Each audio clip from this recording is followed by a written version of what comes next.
সবজিপাতি দেখিয়ে সকালটা শুরু করতে আমার কিন্তু বেশ ভালো লাগে। আমি ময়ূরিকা আবার চলে এলাম ছোট্ট একটা ব্লগ নিয়ে তোমাদের সামনে। ছোট্ট একটা ব্লগও বলতে পারো, ছোট্ট একটা রিলসও বলতে পারো। যাই হোক, এই নিয়ে মাথা ঘামিয়ে লাভ নেই। আজকে নিয়ে নিচ্ছি বাঁধাকপি আর মটরশুঁটি। খুব একটা বেশি সবজি নয়, কারণ আজকে আমার একটু বাইরে বেরোনোর আছে।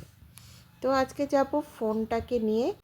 ফোনটার কাজটা একটু ভেঙে গেছে, তো ইন্দার টেলিকমে যাব, গিয়ে ফোনটা ওখানে দিয়ে আসব।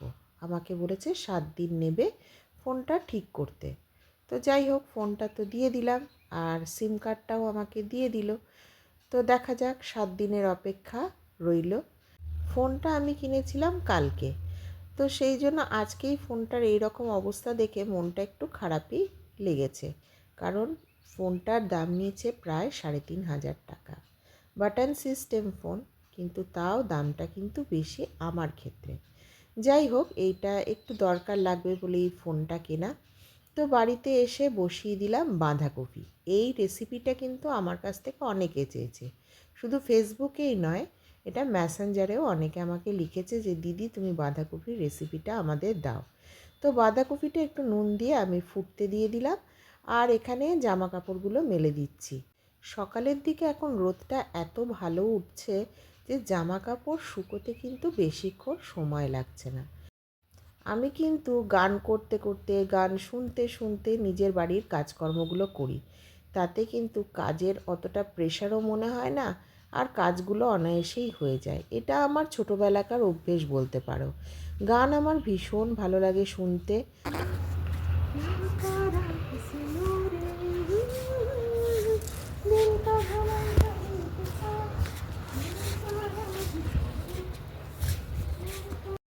কি সমস্যা বলো তো? এই নিপা ভাইরাসের চক্করে এখন শুনছি ফলের সাথে মাটনও খাওয়া যাবে না। যেহেতু ছাগলরা ফল খায়, সেই জন্য মাটন খাওয়া যাবে না। ওই রকম সব রকম মিষ্টি দিয়ে গুড়ে লাড্ডু, আমি এই ঝুড়িটা একটু নিচ্ছি। মেওয়াওয়ালা, এই সমস্ত কিছু, মাওয়ার লাড্ডু। ইয়েগুলো দেবে, হার্ট মিষ্টি দেবে, আর দুটো আমি বলে দিচ্ছি, একটা হার্ট মিষ্টি আর আরেকটা হাফ ডিম মিষ্টি। ওটা দারুণ হয় ওগুলো। প্যাড়া। হ্যাঁ হ্যাঁ, ওই হার্ট মিষ্টিটাই কিন্তু প্যালা টাইপের।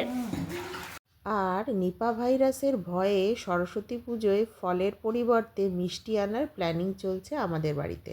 কি সমস্যা বলো তো? কোথায় পুজোতে ফল কেটে ফলের থালা সাজিয়ে ঠাকুরের সামনে দেওয়া হবে, তা না, এই ভাইরাসের চক্করে সবার মনে একটা ভয় ঢুকে গেছে। কেউই আর ফল কিনতে চায় না। তো চলো এবার রান্নাঘরে যাওয়া যাক। এখানে সর্ষের তেলে শুকনো লঙ্কা ফোড়ন দিয়ে বেশি করে রসুন আর পেঁয়াজ ভাজছি। এই তেল শুদ্ধ ভাজাটাকে কিন্তু বাটতে হবে। এবার যে বাঁধাকপি সিদ্ধ করে রেখেছিলাম নুন দিয়ে, সেটাকে জল ঝরিয়ে বেটে নিলাম, আর ওই পেঁয়াজগুলোকেও বেটে নিলাম। এবার কড়াইতে সামান্য তেল দিয়ে কালো জিরে ফোড়ন দিলাম। এবার সব বেটে রাখা মশলা, তারপরে বাঁধাকপি সব একসঙ্গে দিয়ে নুন আর হলুদ দিয়ে এইটাকে কষাতে থাকবো। যখন নাড়তে নাড়তে একদম তেল ছেড়ে শুকনো হয়ে যাবে, মানে গোলা হয়ে যাবে, একটা বল হয়ে যাবে, ব্যাস তৈরি হয়ে গেল বাঁধাকপি দিয়ে ভর্তা। এই রেসিপিটা আজই বাঁধাকপি কিনে বানিয়ে ফেলো, দারুণ লাগবে, কথা দিলাম। গরম ভাতের সাথে না অন্য কিছুর দরকার নেই, না মাছ, না মাংস, না ডিম। শুধু খেয়ে দেখবে আর কমেন্ট সেকশানে আমাকে জানাবে যে কেমন লাগলো এই ভর্তাটা খেতে। বাঁধাকপির তরকারি, বাঁধাকপির ঝোল অনেকেই খাও। আর হ্যাঁ, বাঁধাকপি যখন বাটবে তখন কিন্তু কয়েকটা কাঁচা লঙ্কা দিতে ভুলো না। আর আছে আড় মাছ। আড় মাছ করবো, অনেক দিন আড় মাছ খাওয়া হয়নি, তাই সব মশলা দিয়ে আড় মাছ করবো। দেখেছো একদিনে কত কাজ করতে হয়, সেই জন্য বিকেলের দিকে না আমার কিচ্ছু করতে ইচ্ছা করে না, শুধু রুটি ছাড়া। তো চলো, এখন তো রান্না মোটামুটি হয়ে গেল। তোমাদের সাথে এবার দুপুরের মেনুটা শেয়ার করে দেব, যে আজকে দুপুরে কি কি আছে।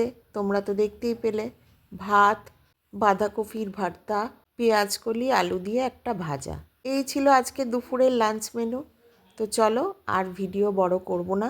আমার ভিডিও যদি ভালো লাগে তাহলে অতি অবশ্যই একটা লাইক আর সুন্দর একটা কমেন্ট করতে ভুলো না। আর আমার পেজে যারা নতুন ভিজিট করছো তারা প্লিজ একটা ফলো করে দিও। তাহলে চলো এখনকার মতো টাটা। খুব ভালো থাকবে, সুস্থ থাকবে, নিজে ভালো থাকবে, সবাইকে ভালো রাখবে। তাহলে দেখা হবে আরেকটা নতুন কোনো ভিডিও নিয়ে। ততক্ষণের জন্য টাটা।